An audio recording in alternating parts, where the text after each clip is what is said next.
Una de las partidas que encontraremos en cualquier tipo de proyecto, ya sea en mayor o menor magnitud, vendría a ser el concreto. En este video introductorio veremos algunos de los principales tipos de metrados de concreto que podemos desarrollar en los proyectos de construcción. Un saludo para todos de parte de Shadow F. Empecemos. En primer lugar, vamos a ver los tipos de partidas de concreto que son más comunes, cuya unidad típica usualmente es los metros cúbicos. En primer lugar tendríamos el armado macizo. Es el caso más simple, solamente se multiplican las dimensiones y hallamos la cantidad de metros cúbicos de concreto. Puede ser, por ejemplo, columnas, vigas, zapatas y un amplio etcétera. Luego tendríamos el armado compuesto. Son elementos de concreto armado que llevan nervios con otro material, cuyo volumen no puede ser despreciado. ¿A qué nos referimos con esto? Por ejemplo, en la imagen de la columna estamos viendo de que hay varillas de acero que obviamente tienen un volumen, pero este volumen comparado con la sección del concreto se vuelve despreciable y por lo general no se calcula.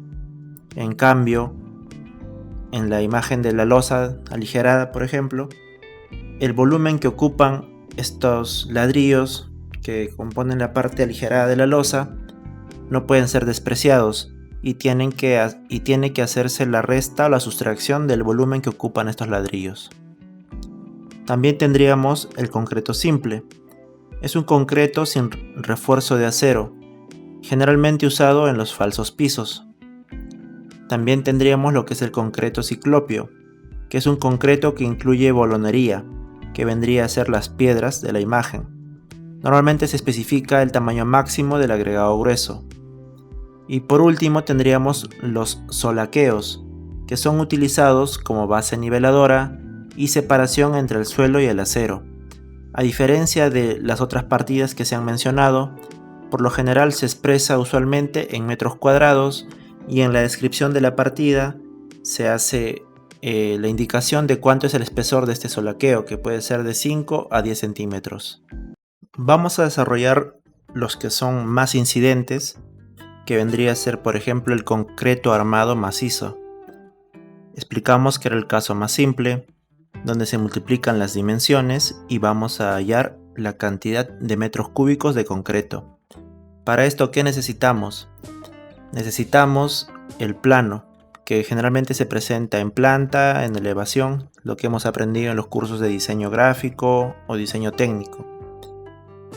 En planta estaríamos apreciando la cantidad de elementos del mismo tipo, ya que usualmente cada tipo de columna o de viga tiene alguna nomenclatura asociada en la cual podemos referirnos en el plano de detalles. A veces el plano en planta tiene en una esquina lo que son los detalles. En el detalle vamos a visualizar de un modo específico las dimensiones de los elementos estructurales. En el plano en planta, como les digo, veríamos la cantidad. En el plano de elevación estaríamos viendo, por ejemplo, la longitud de las columnas. Entonces, digamos, aquí tenemos un pequeño ejemplo de que tenemos una altura de 2.40 metros, que el ancho de la columna es de 30 centímetros o 0.30 metros, el largo es de 0.30 metros, entonces estaríamos hallando en primer lugar el volumen que corresponde a cada columna, que nos daría como resultado 0.216. Ahora, una vez que ya tenemos el volumen por cada elemento, lo multiplicaríamos por el número de veces, siendo así que nos da en total 3.024 metros cúbicos para las columnas. Otro caso vendría a ser el concreto armado compuesto. Como mencionamos antes, en este caso no puede ser despreciado el volumen del otro elemento que compone esa losa, por ejemplo. Entonces, del mismo modo, vamos a tener unas dimensiones generales que van a estar generalmente en los planos de planta, y luego en el detalle podríamos ver, por ejemplo, la separación o el espesor de las viguetas que componen la losa aligerada. Y existen varios modos de hallar este volumen. Un tipo de procedimiento sería teniendo el volumen bruto de toda el área de la losa y restando el volumen que ocupa el material número 2. De otro modo de hallar este volumen sería usando la suma del volumen mediante formas geométricas. Descomponemos, por ejemplo, cada vigueta hasta la altura del ladrillo y luego tendríamos una altura libre que no está siendo ocupada por los ladrillos. Entonces sumamos esas formas geométricas y obtendríamos el volumen. Y para este tipo de análisis, por ejemplo de losas aligeradas, también existen algunas fórmulas con las cuales uno puede hallar una cantidad de metros cúbicos de concreto. Ahora vamos a ver un ejemplo bien básico y simple para explicar más que todo, como les dije, los conceptos. Estos videos todavía no son tutoriales sobre cómo realizar metrados en edificaciones completas. En este caso tendríamos lo que es el concreto armado de resistencia 210 kilogramos sobre centímetro cuadrado. Lo usual en una hoja de metrados por actividad es tener el nombre del proyecto, tener el nombre del ítem que pertenece a la estructura de trabajo, la partida, opcional el nombre del metrador, la fecha y la unidad de la partida. Como habíamos hablado en el primer video, este sistema tiene que ser bien ordenado, tiene que ser fácil de entender y es recomendable tener mapeos del trabajo para así saber qué es lo que ya hemos metrado y no hacer omisiones o duplicados de los metrados. Ok, entonces aquí estoy trabajando en base a una notación que aprendí en la época de la universidad, en el cual tenemos los ejes A, B y C y el eje 1 y 2, y vamos a ir haciendo la notación de acuerdo al elemento, luego al eje que estamos metrando inicialmente, y con el slash hacemos referencia al otro eje. Por ejemplo, tenemos la columna 1 que está en el eje A y en el eje 1 a la vez, vendría a ser esta columna, por ejemplo. Luego tendríamos la columna que está en el eje A y en el eje 2 y vendría a ser esta columna que vemos aquí, que está aquí. Luego tendríamos la viga de tipo 2, que viene a ser esta viga de 30 por 45, que nace en el eje 1 y termina en el eje 2. Eso para entender la notación de los ejes. Ahora, ¿qué necesitamos para calcular el volumen?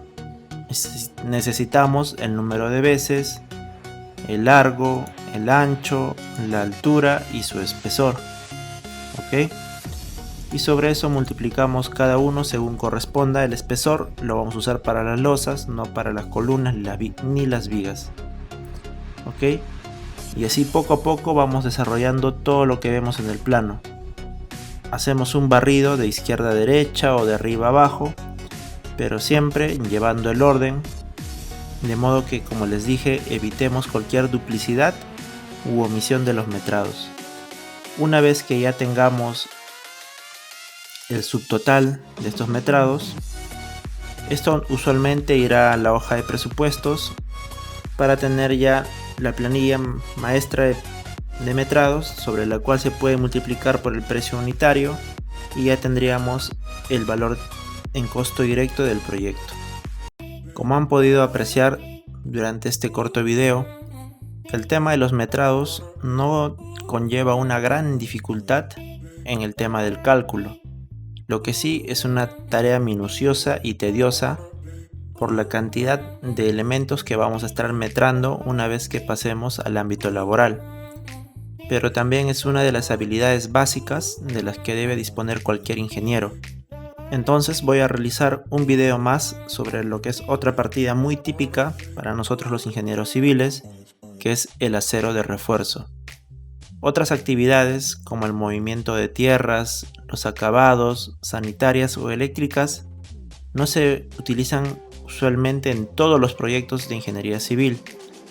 pero en cualquier proyecto que trabajemos como ingenieros civiles vamos a encontrar concreto y acero. Eso sería todo por el video de hoy. Recuerden que suscribiéndose al canal me apoyan a seguir compartiendo contenido para aquellos que se dedican a la ingeniería civil, la estudian o están interesados en estudiarla. Se despide Shadow F.